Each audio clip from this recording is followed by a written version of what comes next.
Elijah of Buxton by Christopher Paul Curtis. Chapter 3 Fish Head Chunkin'. It was Friday evening, and I finished my lessons at school and started walking to the stable to do my chores.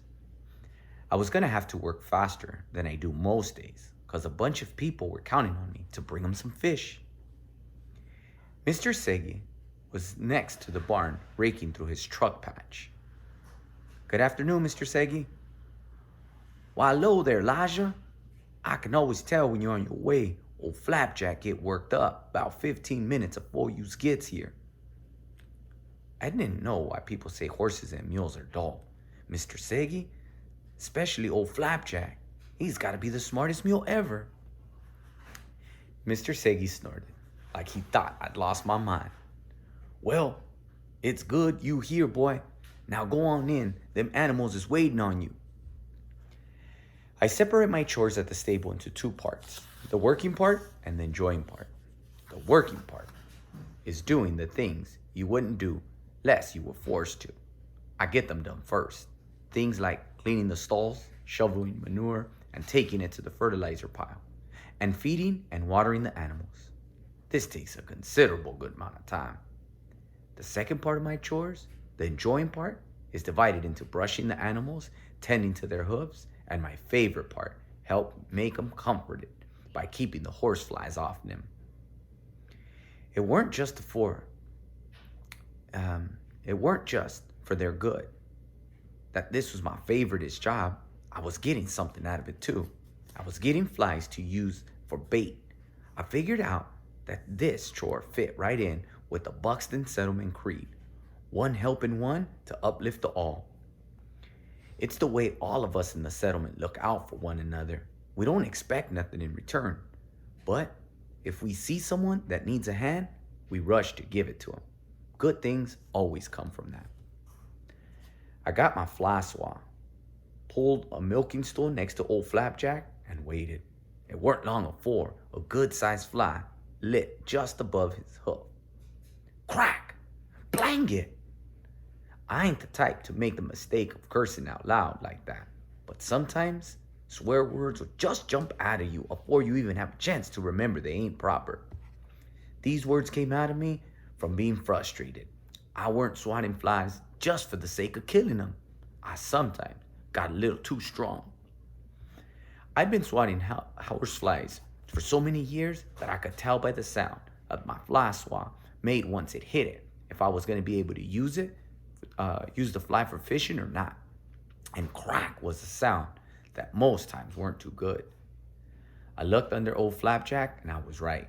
The fly was in the dust and nothing was moving on him except for the green guts that were leaking out of his bust up back end.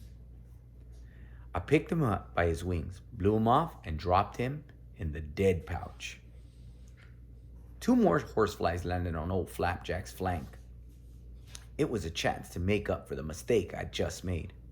I mean, the hitting the fly too hard mistake, not the swearing mistake. Mr. Travis tells us that swearing is the kind of mistake that once you do it, there ain't no way you can make up for it. I studied the two horseflies that had landed on old Flapjack real careful. When a couple of them land close together like this, it ain't long before they take notice of one another and quit seeing anything else. It's kind of like they put a spell or a conjure on each other. Truth told, once they do, it's easier to hit two at once than it is to hit one. The two flies saw each other at near the same time and froze their moving, trying to see which one was the toughest. This were the right thing to do, because weren't neither one of them tough as my fly swath, and it was about to do a whole lot more bad to them than any other horsefly could ever. Pop, pop! Now that was a good sound. That meant I had hit them hard enough to break no fly bones or nothing, but I had hit them so that they were going to be a little dumbstruck. Most likely, they wouldn't be doing no more flying, but they should still be alive and kicking. I looked under the mule again, and there they were, wings still a-buzzing at each one of them, spinning in a circle on the ground, raising up two little clouds of dust. I quick snatched them up and put them in the live pouch, with the other ones that I was going to use for big fish bait. The preacher will tell anyone that listens that the biggest, most ornery houseflies in the world live right here in Buxton. Mostly, he tells the new free slaves that come here, because he don't love nothing more than letting them know how amazing him and the rest of the folks at Buxton are. But truth told, it's mostly how amazing he is. One time, 7 free slaves came into the settlement all at once, and the preacher took it on himself to welcome them. This was before the elders found out what he was doing and quick made sure it didn't happen again. He told those 7 new free people about what difficult days were ahead. "Winter," he shouted. "In your worst nightmare, you can't imagine how bad winters are up here. Got so cold during the winter of 53 that flames on candles froze solid. Even the sun was frozen in place halfway across the sky. It didn't thaw out or commence moving again until the summer of 54, 7 months of nothing but sunlight." Which explains why the horseflies up here are unnaturally large and ornery, since they had 2 growing seasons than the usual one. The preacher liked waving his arms around while he was talking, and he was really going at it to try and impress these new folks. I was out in the fields plowing with my mule that summer," he said, which should have let on that this was going to be a powerful stretch of the truth, because don't no one around here ever recall seeing the reins of a mule nor any other kind of working tool in the preacher's hand. When suddenly these 2 horseflies start buzzing overhead, and one asks the other, "What you think we should eat, that mule here, or drag him into the woods and polish him off?" The second fly says, "Let's eat him here. If we take him into the woods, the full-grown horsefly will snatch him from us." I ain't seen no signs of houseflies that big around here, but it could be true. The preacher's a mighty smart man. I only know that the fish at old Flapjack's lake sure do think these horseflies are the best eating they've ever done. Once I'd got enough flies and checked around the stable to make sure I'd done everything, I went back out to Mr. Segi. "Everything's done, Mr. Segi." "Elijah, when you says everything's done, ain't no need for me to check. Ain't none of the other children looked after the stables the way you do. When's your next day?" "Monday, sir." "Well then, see you Monday." "Yes, sir." "Sir, is it gonna be all right if I take old Flapjack out for a spell?"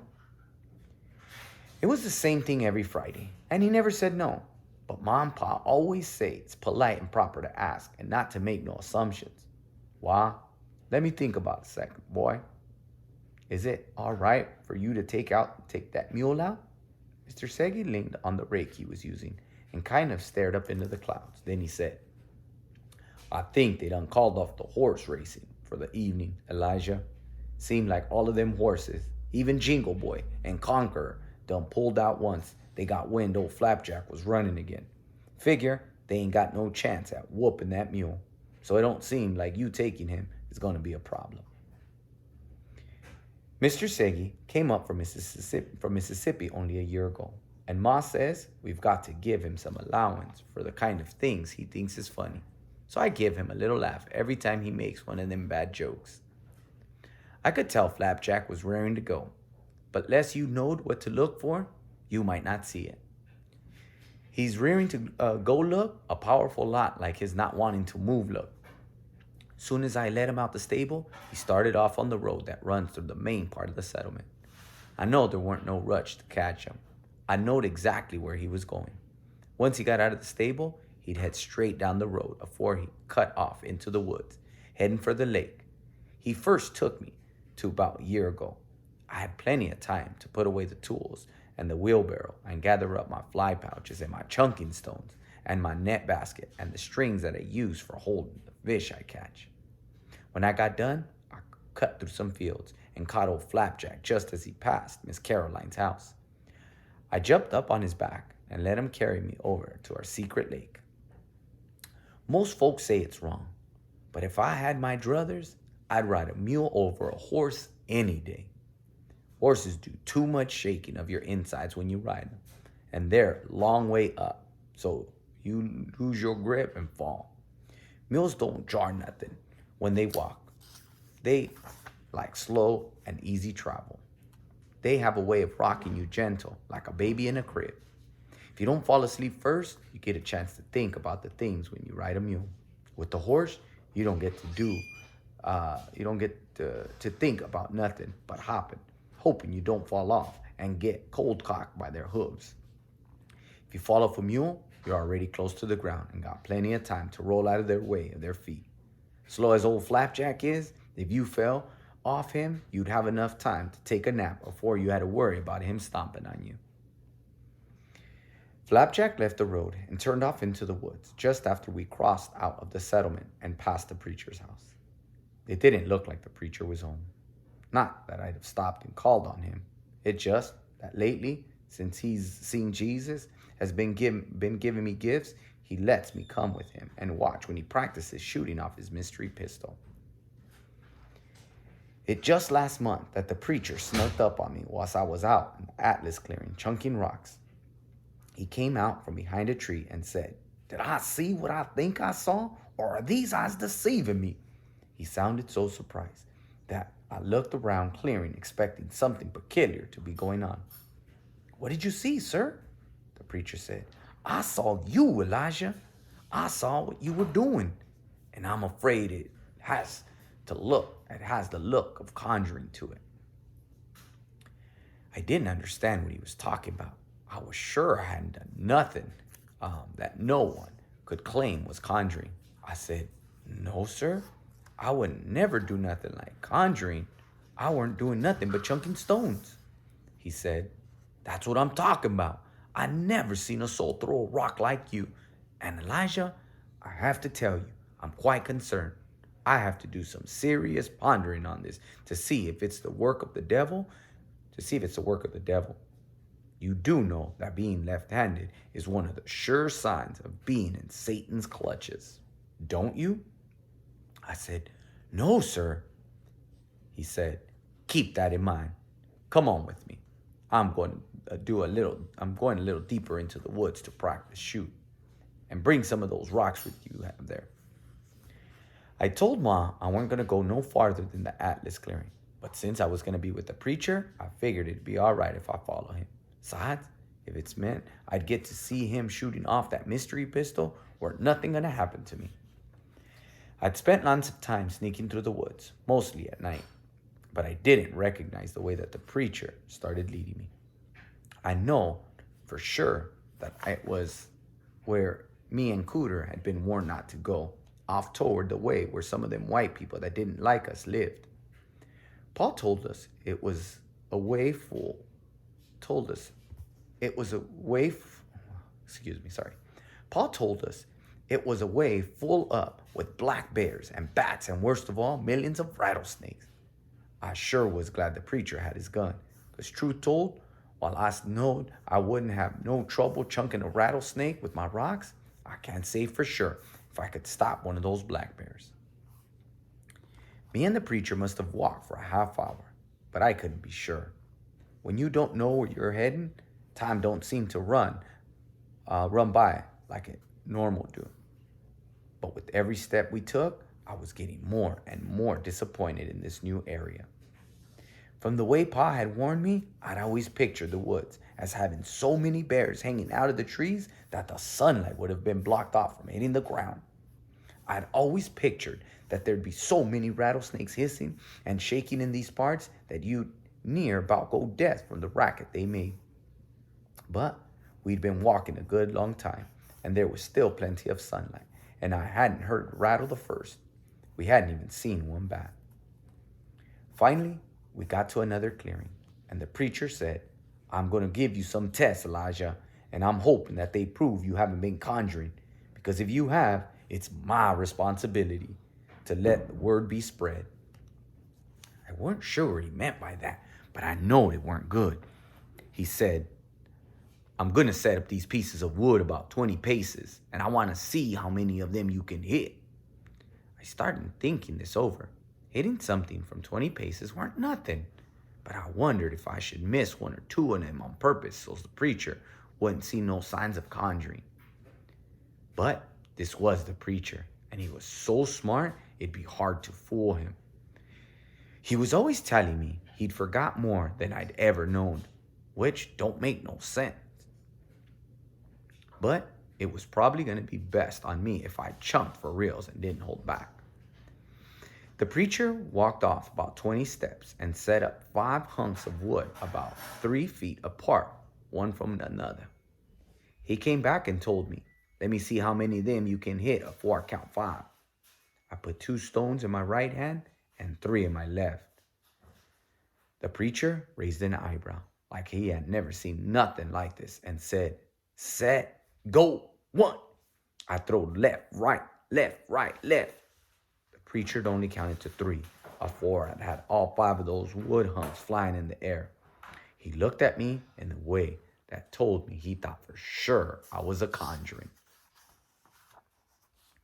He didn't say nothing, but he walked back 20 paces and this time set up 10 pieces of wood. He came back and drawed his mystery pistol out of his fancy holster and said, "When I say go, you hit 5 on the right and I'm going to hit 5 on the left. I got my rocks ready. Go!" The loud way the mystery pistol exploded right next to me throwed me off, but I missed the first piece of wood, but quick knocked down the others. By the time I'd finished, the preacher had only shot 3 of the wood hunks and was sighting in on number 4. He stopped and looked at me like he was puzzled, then said, "I'm going to have to do some more contemplating over this. On the one hand, this might be an act of conjuration." He put his right hand out like he was expecting something to drop in it. On the other hand, his left hand came up. We might be witnessing a gift from Jesus himself. He brung his hands together like he was fixing to pray. I'm not ready to come right out and say whether this is conjuring or the Lord, but whatever it is, it sure is unnatural for a boy to be tossing stones like that. A few days later, the preacher let me and other folks know it had been shown to him that my rock chunking was gave to me as a gift from Jesus. He told folks my arm and my eye were so true that I could knock the spots off a ladybug without harming her if I took the notion to do so. He said what happened to a stone after I chunked it was like a ball shot out one of them muzzle-loaded rifles. It weren't the quickest thing getting to where it was aimed, but once it got there, all sorts of who-struck John busted loose. I believed the preacher when he told me what I got was a gift from the Lord, but that didn't mean I didn't have no doubts about it from time to time. I'd been meaning to ask our Sabbath school teacher, Mr. Travis, if it was blasphemy to say this, but seemed to me, if this rock chunking really was a gift from Jesus, it would be the sort of thing that would be there forever. For me, it weren't at all. This was a gift that needed lots of practicing, else it went away. Mom and Pa weren't too impressed by the preacher saying these things neither.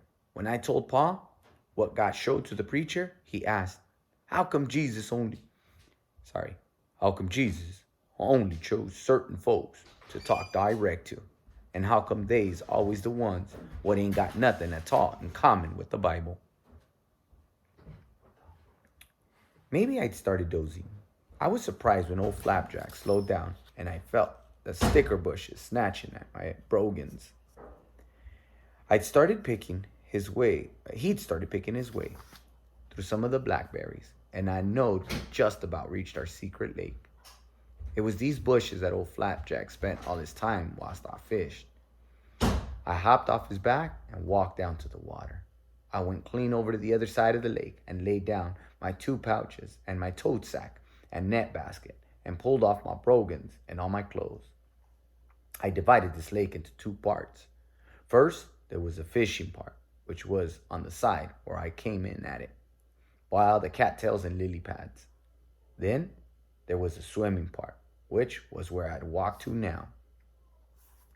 I jumped in and let all the sweat from my choring and riding with Flapjack flowed off me.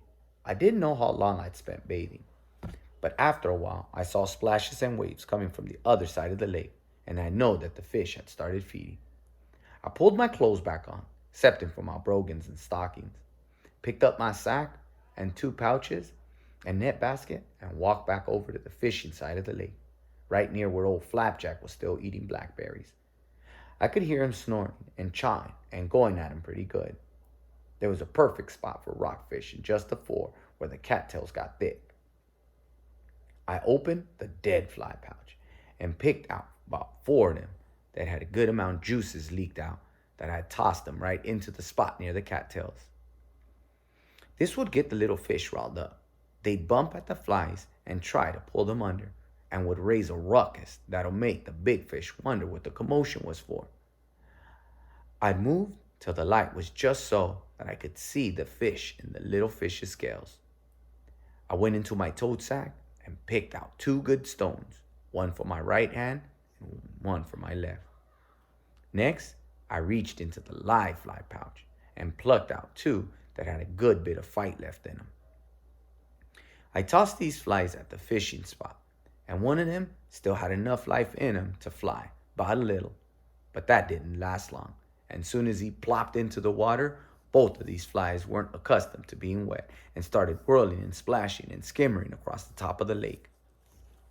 There's something about the way those half-wet horseflies move on the water that scares the small fish away and drives the big fish berserk. If I'd have done everything right, the big ones wouldn't have no choice but to come barreling out of the cattails and snatch at the flies. I saw the little fish part around one of these flies, and all of a sudden, there was a goldy, silverish flash shooting out of the lily pads. It's hard to explain, but I felt it more than I saw it. I throwed left. The rock and the fish and the fly all met up at the same time and at the same spot. I ain't boasting, but when I say it was a perfect throw, I can say that. Because for a throw to be perfect, 2 things got to happen. 1, you got to chunk the fish so he's knocked senseless right off and stays at the top of the water. And 2, the rock has got to bounce off of him and land far enough away that it don't make no kind of splash at all that'll scare the other big fish. After this rock got done chunking the fish in the head, it skipped 4 times across the water and slipped down in the lake quiet as a duck going after minnows. I threw my net basket out and hauled the fish in. It was a good-sized bass. I strung it up and put it back in the water. I don't know why it is, but something about the basket don't worry the fish too much, and I can toss it in and in over and over and not scare him at all. Maybe it's 'cause fish ain't real smart. I know if I was a fish, I'd have looked at it different. If I saw that one of my fish friends go after a fly and all of a sudden he's floating on the water, not moving, and had a big knot on his head, I think my appetite would leave me. Even if it didn't, I sure wouldn't have no enthusiasm for the next horsefly that showed up in the water. I'd have been smart enough to put one and one together and would have chose something off the bottom of the lake for supper. But I suppose if you're partial to swallowing horseflies whole, it's a pretty good sign that smartness ain't one of the things you'd been specially blessed with. I'd chuck 4 more big fish and miss on 2 when old Flapjack quit eating berries and gave a strange snort. I stopped moving and looked in his direction. From knowing this old mule, I'd known he'd seen something. Some folks have watchdogs. I have a watch mule. He started right back up with the blackberry eating sounds, but I knowed something weren't right. I could tell he'd seen someone and that it was someone he'd known. I looked real careful all along the blackberry bushes and the trees, but didn't see nothing. I waited and waited, then went back at the rock fishing. I missed 3 out of the next 5, and I know it's because my mom was still wondering why old Flapjack made that sound. It seemed like if you weren't paying all your attention to rock fishing, you weren't going to be good at it. I tried to quit fretting, but still missed on 2 of the next 5 stones I chunked. Then the fish quit biting. I had me 7 good bass and 3 big perch. I summed them up in my head as 4 for me and Ma and Pa, 2 for Mr. Leroy, 2 for Mr. Seggy, and the 2 that I was hoping to swap with Miss Brown since I knowed she was baking today. That totaled up to 10. I emptied what was left of the dead flies in the water and emptied the live flies on my rock. Those flies ever did come around and got their senses back, it was only fair that their lives weren't all the way wasted and that they'd have a chance to fly away. Then I thought about how pesty they are and what they eat. I changed my mind and brushed them all into the water. I gathered all my throwing stones in my pouch and started putting all my brogans on when a man's voice boomed out from behind me. Now that was the most amazing thing I'd ever seen. I whirled round, and at the time, I picked up a stone ready to chunk whoever it was that had snuck up on me. My left arm went back, and the man raised his hands and said, "No, it's me." 'Twas the preacher. My breathing came back to me, and I said, "I'm terrible sorry, sir. I weren't expecting no one to be out here." The preacher came out of the bushes and said, "How many of those fish did you stone like that, Elijah?" I pulled my string of fish out of the water and showed them to him. He said, "Sweet baby Jesus, the boy's out here fishing without a line nor a hook, knocking fish in the head with rocks. Well, that really does confirm it, Elijah. You've been given a rare gift from the Lord." It reminded me of Mark chapter 6, verse 33 through 44, where Jesus fed thousands of people with 5 loaves of bread and 2 fish. But instead of turning 2 fish into food for thousands, Elijah turned stones.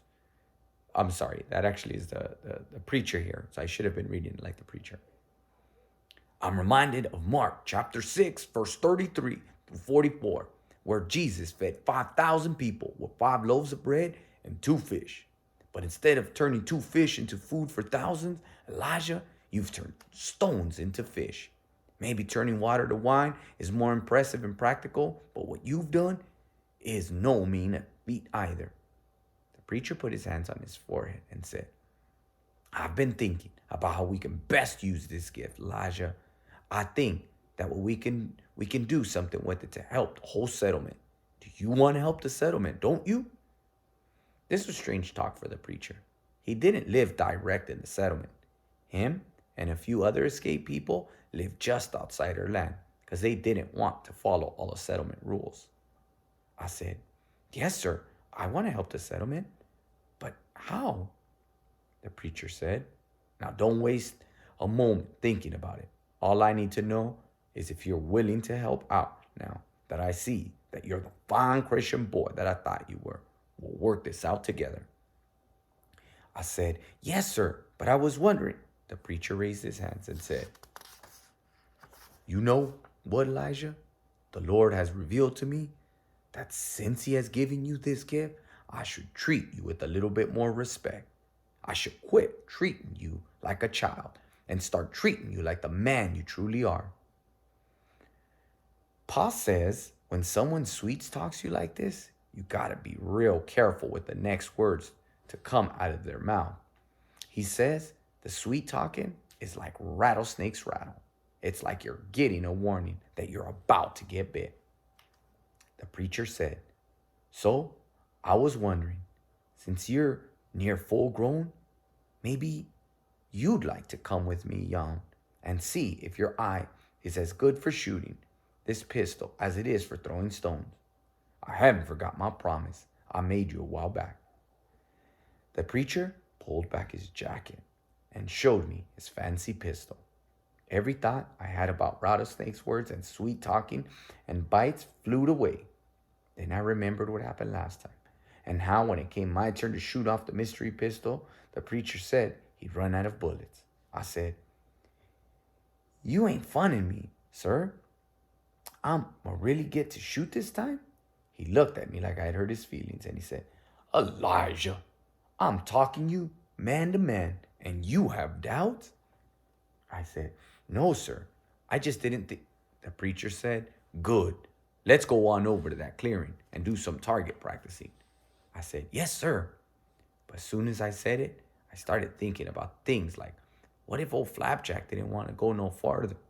And what would Mom and Pa say if they'd know that I was shooting off the mystery pistol? And how was I going to explain to Mom that I was getting back so late? And folks were depending on me to bring them some fish. I told the preacher, "Sir, I don't think I can do it now. I got to get back. Ma's expecting me to bring some fish home for supper, and it's starting to get late." The preacher said, "You're right, Elijah. You're right. And what goes to prove my point about you being more a man than a child? What you've just done is show responsibility. We can shoot this gun another day. Now, you just go right ahead and take those fish back to your mom." The preacher waited a second and said, "That seems like an awful lot of fish for 3 people. I was wondering, is your family going to eat all 10 of those fish?" "No, sir. Usually I give some to Mr. Segi and some to Mr. Leroy," he said. A fine Christian thing to do. Now, I was also wondering, Elijah, if you know anything about the word tithing.